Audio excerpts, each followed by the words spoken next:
So I think waiting for permission makes you a better member of society. You're courteous in the line at the grocery store. You don't skip, you don't be an asshole, you skip the line. You wait your turn. But if you want to be an artist, that waiting for permission is actually self-destructible. What I mean by self-destructible is that I heard in a video someone said, being an artist is a way of life. There's a difference between doing art, maybe that's a job. Being an artist, it's really not sort of a choice where you clock in and then, by 5 p.m., okay, artist, I'm out, I'm clocking out. I don't want to be an artist anymore. Being an artist is living and breathing it. It's how you think, it's how you see the world, and it's how you express. Be creative and express. That's being an artist. And I feel like if you had to be waiting for permission to be an artist, if you had to wait to create something to share to the world and express that, I don't know, it's like you're suffocating yourself. That's what it feels like for me. And so I bring this concept up about waiting for permission because I think myself, I do that a lot. I wait for permission. A lot of times for the bus, I'm like, I'm just gonna wait for someone to speak up that the bus is late, and so I can make a decision on what I have to do because someone speaks up first. I'm that type of guy. And I think that really affects me as well as being an artist and the economy and everything around being an artist, is because you have to make decisions.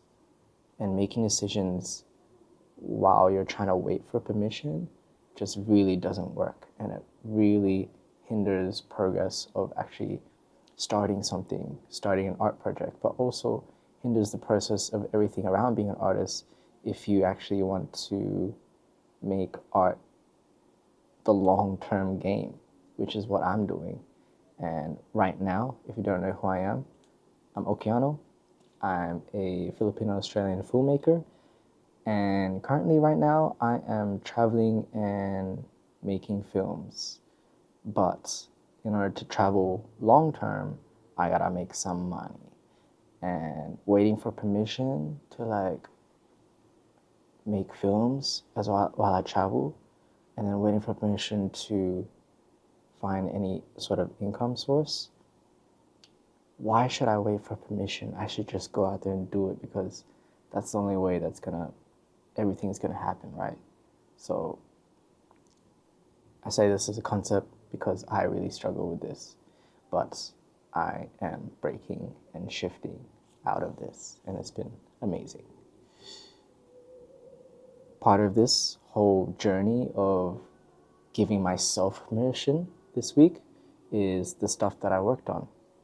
So this week, I just finished up a month in Lombok, Indonesia, finishing up a documentary I've been doing with the community there.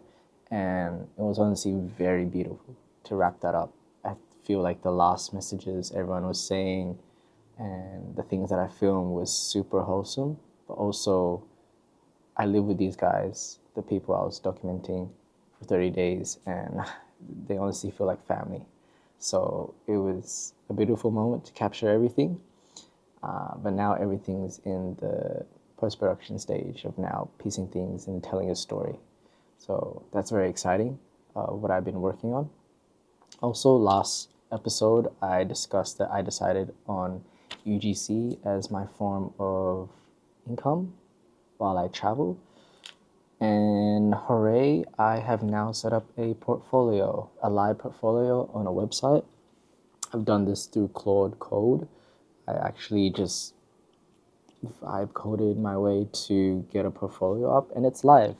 There's some more things I want to add, which is what I've also worked on is I filmed 2 spec ads for software apps and clients. One of them is called DM by Sam Calder, really cool. software. I'll link it in the description. And another one is Notion. I feel like that video is questionable because I don't know about the script that I made, but we're going to edit it and release it anyway. Doesn't have to be perfect, just needs to be out there. So that's what I worked on this week. So very hectic week, but it's been good. A level of success or metric of success this week has been one opportunity to potentially join a marketing agency, an international marketing agency. So what I did is that I literally just reached out to the founder and on DMs. It was like, I like your agency. What does it look like to join as a team member or work with you guys? And we set up a meeting, and they were really keen on bringing me in as contract base, but also, do some work. And I was like, oh, sick.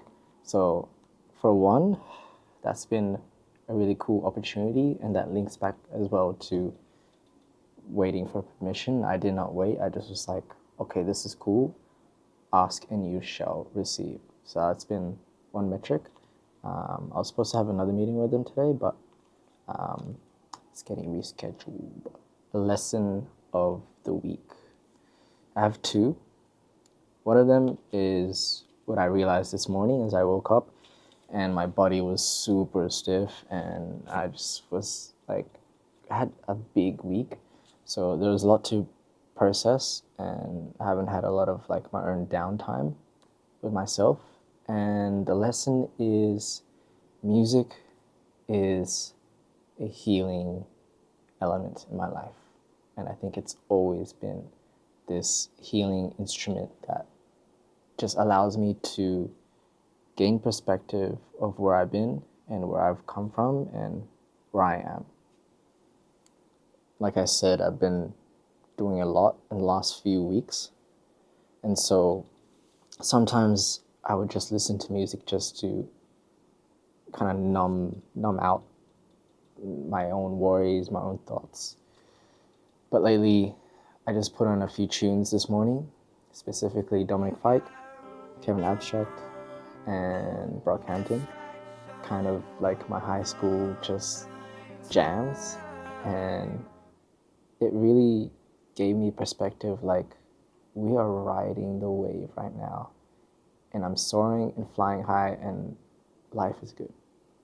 It's funny how music, it's literally a frequency of vibrations that turn into sound, but it really matches the frequency that I'm living right now, where sometimes in my head I can overthink, but in reality, I'm there, and I just gotta match that and continue to flow. So that was a really cool lesson learning today that listen to music, guys. Fred again has been another big one, especially his Tiny Desk concert. That has been really good with reflecting and being in the moment and trying to be present. That's been a really good music to be present with in my surroundings. So another lesson that I discovered this week on a walk with a friend, and the lesson was, if your only reason for doing any sort of action, if the core reason for it is solely based on money alone, like it's just only for money, the fruit from that, the results from that will only be short term and it won't fulfill you on a grand scale. I wrote down, money can't fill the entire bigger picture, if that makes sense. And I feel like if you only do things for just money, that it only has one little slice of the bigger picture of the life you're kind of trying to create. And so I wrote down, it's your responsibility to live your life by design and embody the higher version of yourself. And so if you're just trying to, get the bag, what impact does that do if you're not trying to use that bag or use this resource for a greater purpose of building your life. Jim Rohn says you should work harder on yourself than you do on your job. And so maybe the job should have an element of a motivation to improve your life,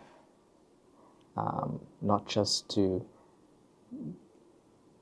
sort of tick the box, in a sense. I had a thought about this week, and I'm not making any consistent income right now.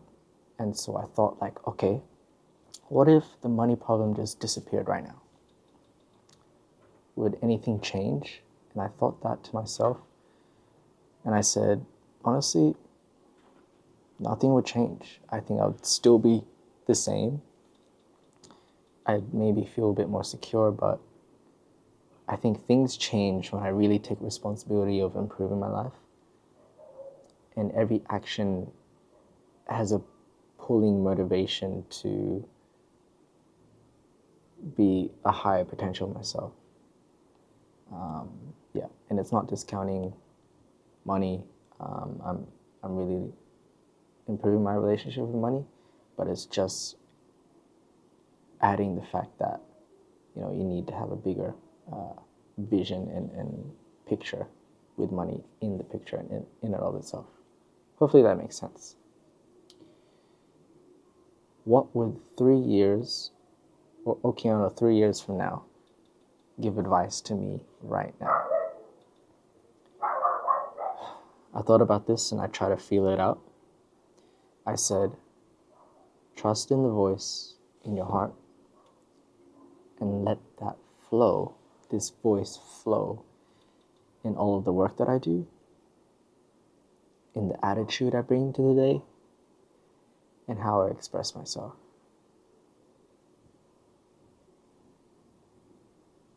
Trust in the voice in your heart and let that flow in all the work you do, in the attitude you express. Trust in your voice. The voice here can sometimes get really noisy, but the feeling here, the voice here, that says a lot of truth. And it cuts out a lot of noise, and 9 times out of 10, it's the right thing to do.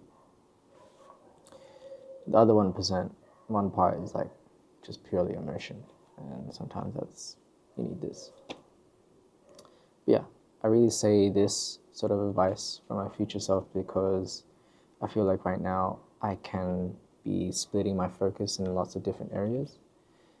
And it's like, what do I really need to do right now that pushes the needle forward, but also I'm enjoying and I actually want to be doing it. So I feel like from here, that really answers those questions that I bring to myself. So yeah, that is all my updates for this week.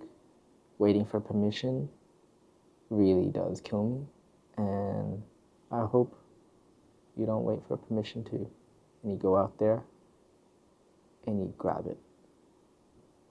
Okay, Okeano.